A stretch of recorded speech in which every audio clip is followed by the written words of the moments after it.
So the PSVR 2 seems to be dead on arrival, according to many gaming insiders. But find out why. Up next.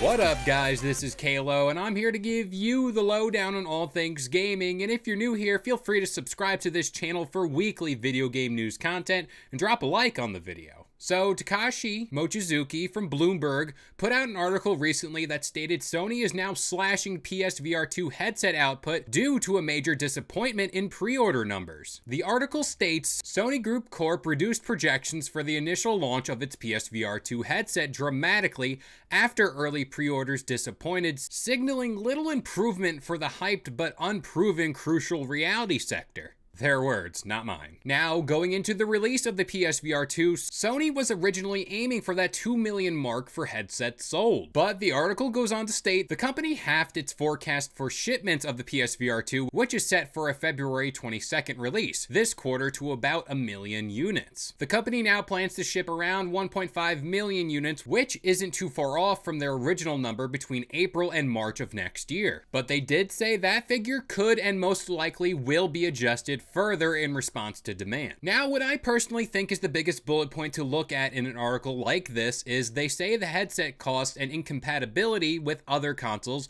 will restrict it from any broader audience. They go on to say a company like Meta is really hammering home the idea of making VR affordable and obtainable, versus Sony, who is more or less making an effort just to keep a footprint in the VR space rather than expanding to new audiences. According to Bloomberg, Meta is dominating the VR market at around 85% share versus Sony, who does not even rank in the top 5 providers, and its first crack at the PSVR has failed to even secure 1% of that share. And to put this all in perspective, just putting numbers out there, in order to even play the PSVR 2, which in the US cost around $550, you need to buy the PS5, which will cost you around that same price point as well. So the bills will stack up and will defer a lot of potential buyers. Now, you could opt for the discless PS5, which I believe is around $400 US, but it's expensive at that point. Now, an even bigger plot twist to this story is a while after Bloomberg's article went up, Sony themselves released a statement through a rep saying that they didn't cut their plans. According to Christopher Dring from GamesIndustry.biz,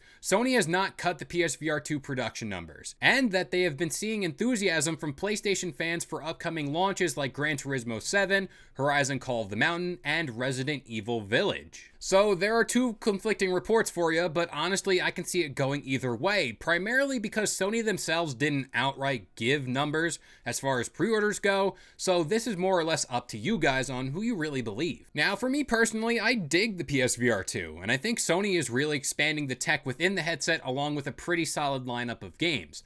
But again, there's a big ask for people who don't already own a PS5, which is already tough itself to get. But let's say you do have a PS5. What should you do? Again, I think it's a pretty cool extension of the PS5's ecosystem. If you haven't gotten into VR, I say you go for it, especially given all the exclusives to come to that system. And personally, I think the PSVR 2 will do just fine. But as per usual, I'm going to pass this question off to you guys. How do you think the PSVR 2 will do out in the wild? And are you excited for games like Horizon Call of the Mountain? But that about does it here. I've been Kalo. I gave you the lowdown on all things gaming. Again, if you're new here, feel free to subscribe to this channel for weekly video game news content. Drop a like on the video, and I'll see you guys next time.